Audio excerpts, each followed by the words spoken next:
In 1532, an Incan ruler was captured by a Spanish explorer. The ruler offered to fill an entire room with gold. Incans then proceeded to bring over 6,000 kilograms of riches. This was the largest ransom ever paid. This was that Incan ruler, and unfortunately, even with all that said, it still didn't end up very good for him. The Spanish ended up just taking the gold and still oofing him. Talk about going demon mode. Wait, if 1 kilogram of gold is worth 53,000 US dollars, how much is 6,000? $321 million? Are you serious? Is my math right? So everyone's talking about how Saudi Arabia just began construction of their line, which is a $500 billion project. It's going to be 500 meters tall and 170 kilometers long. It's going to be apparently a mega city. It's like the Arabians saw the country of Chile and just said, what if we did that, but on a smaller scale? I'm just confused why it has to be a line. Like, wouldn't that be less efficient? What if they just made a giant circle? They're building this thing along the Red Sea next to their Egyptian border. Is this just like a huge publicity stunt? Is this like just gonna be a thing for tourists? Like, I don't understand. They're just trying to flex on the world, I guess. Been seeing the breakdown of each layer of how the line's gonna work. So at the top is the pedestrian layer, then we have the service layer, then we have the spine, or basically, I guess, the infrastructure, AI-enabled transport, and next-generation freight operations. Again, just going back to my original question, why a line? Why not another shape, like a giant square? I'm sure it has something to do with the efficiency. I mean, this city is supposed to have no cars, no streets, no carbon emissions. I mean, it's safe to say they wouldn't just like throw $500 billion away, I think. They've probably done enough research on things that I'm asking right now. They probably have answered those questions, I think.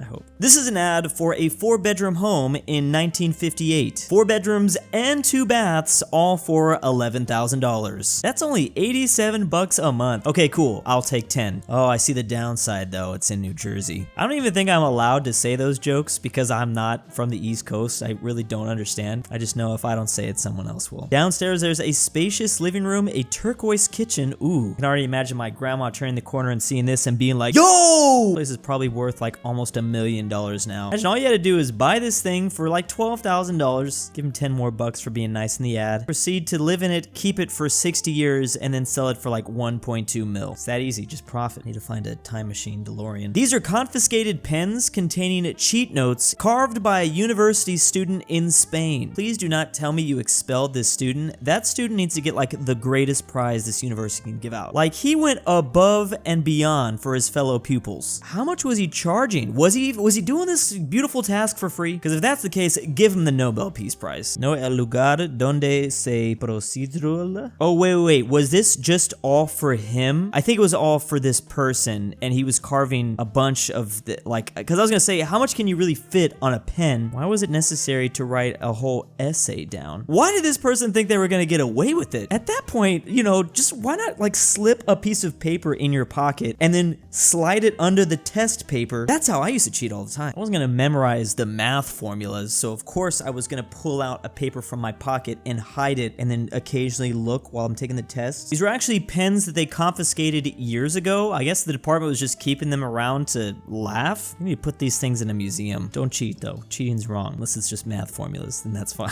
So because baby birds are obviously fed by their parents in infancy, I guess they get a little confused when they have to start finding stuff for themselves. Like, why isn't this bug randomly being transported into my mouth? Wait, do the bird parents like directly put the worm into the baby bird's mouth, or do they let it like fall like gravity? Is it technically gravity's doing? Dang it, Isaac Newton strikes again. This little thing running away must be like, haha, thank you so much. Thank you for being so dumb.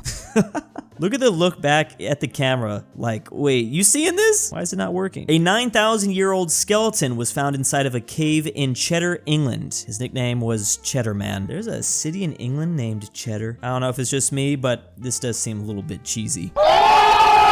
His DNA was tested, and it was concluded that a living relative was teaching history about half a mile away, tracing back nearly 300 generations. What is that saying? The apple doesn't fall far from the tree? Imagine still living in the same place as your 9,000-year-old grandpa. That's how you know you're probably in the correct spot. I feel like if I ever was able to trace down my 9,000-year-old ancestor, I'd want to figure out where they were too and just live there forever. Love that he teaches history too. In Japan, you can find centuries-old stones near coasts inscribed with with warning, do not build any homes below this point. Remember the calamity of the great tsunamis. These things are literally called tsunami stones. What an epic name. And I can see Japan clearly did not listen, seeing how there's a road right here. It says do not build anything below this, and yet you did. I mean, they said specifically homes. Wait a second, this one looks like there's kind of a home back there. I just want to know the process for how they did this. Like, were the ancient Japanese like chilling, waiting for the tsunamis to hit? Then as soon as they saw like the last inch of how high it got, one was like, yo Bob, mark that spot. We putting a stone there tomorrow. Warn the future generations. I'm just wondering who has time and to be thinking about this all while a tsunami is happening. Okay, to be fair, it probably wasn't exactly in that moment. After they'd figured it out, they probably saw like the tsunami water line. It's maybe not that complicated, Drew. Tsunami stones are ancient warnings written on stone tablets, some over 600 years old, that lie along the northeastern coast of Japan. One of them was placed in 1933 though, said do not build your homes below this point, and it saved an entire village during the tsunami disaster of 2011. That is like the most insane story. So these things are actually working. This paparazzi photographer would wear a football helmet around actor Marlon Brando. Brando once sucker punched him, broke his jaw, and knocked out 5 teeth in 1973. And he looks proud of it too. Who continues to photograph this guy after that event? He's a brave man. And I guess wearing the football helmet and still following him is like his own way of doing a little bit of trolling. What's up with Brando though? He's gotta chill. One of Easter Island's statues that was carved but never erected. It would have stood 72 feet tall. The tallest standing is 33 feet high right now, and would have weighed more than 2 Boeing 737s. What's also interesting about this is it shows how they were carved. First it like laid down against the rock, and then you lift that thing up. Maybe they realized it was gonna be way too big and probably too heavy. Like, screw it, let's just make it 33 feet next time. I like that they're generally speaking all around the same height. I also like that they're not exactly the same height. Maybe the 72 feet one would have been too out of like the norm or something. Wait, why does this one have a hat? I really love that this is just what ancient humans did. Like, they had so much more things to worry about, but at the same time, they still thought, yeah, this is cool, let's make this randomly. And to think almost 1,000 years later, this would be everyone's favorite emoji. This is the oldest hotel in the world. It's in Japan, and it's been in business since 705 AD. Even the same family still runs it over 52 generations later. Whether it's your 9,000-year-old ancestor that's only like half a mile away, or the family business that's been going on for centuries, this is how you know you're doing something right. This is how you know you're doing the right thing. Now I really want to stay in this place. Although, are they really gonna have the latest and greatest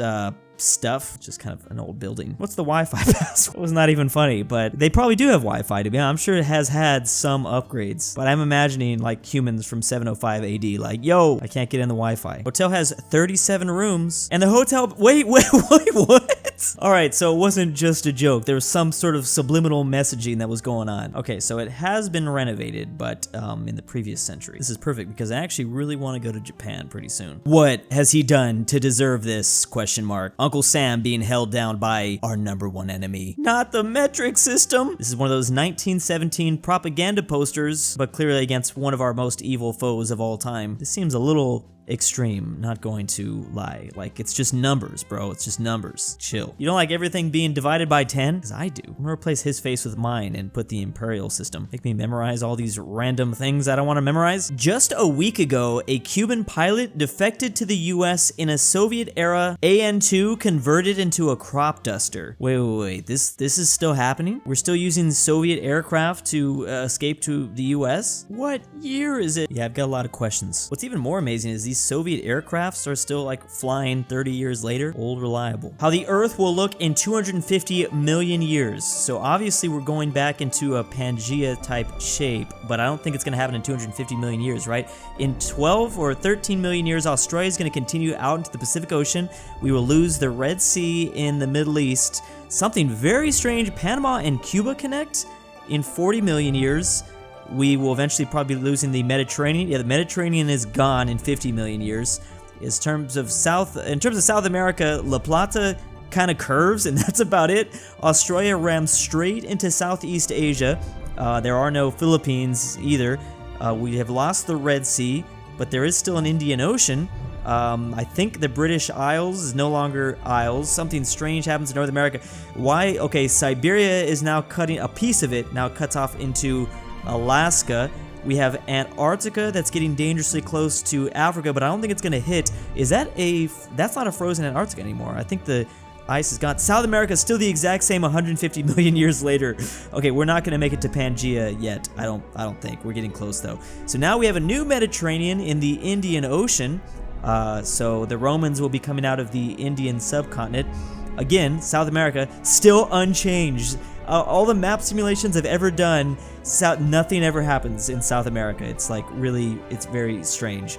So everything in the Eastern Hemisphere though, gonna be complete chaos. I will enjoy the new party member, the Antarctica DLC. We're gonna be able to actually put more than 33 people on there. Oh, okay, South America finally does something. They ram into what formerly was South Africa. And then we have now North America connecting to like the Ivory Coast. All right, so it will become Pangaea again, and we will all be in the same continent. Now I won't have to remember this 7 that I have to do right now. Can't wait to be 250 million years old to see this. Do you think we're gonna be in another galaxy at that point, or we'll all be just oofed? A rare perspective of the Great Sphinx in Egypt. It actually has a tail. It's a furry, confirmed. The Egyptians were like the original furries. This shouldn't surprise anybody. They were so obsessed with cats. Also, it seems to be pretty thick too. I feel like we only ever see the face of it, but it'd be double cheeked up on a Tuesday afternoon. I seriously regret having those words leave my mouth. And big thanks to Why Am I Doing This? $20 is a lot, Drew. aPhatNarwhal, Barnsky W, Drew's Argentinian Grandpa, Chris3773, DannyThyGamer, GoodOldRyah, Istoledrewspetdog, Jakov, bruney, LuxembourgLover, nationsatrisk, Bjorkman, ortin, Phresh Animations, Ronja, RyeThePie, the Polish-Lithuanian Mexican Commonwealth, 760, Twickenhamster, Veiotic, ZaneyBoi,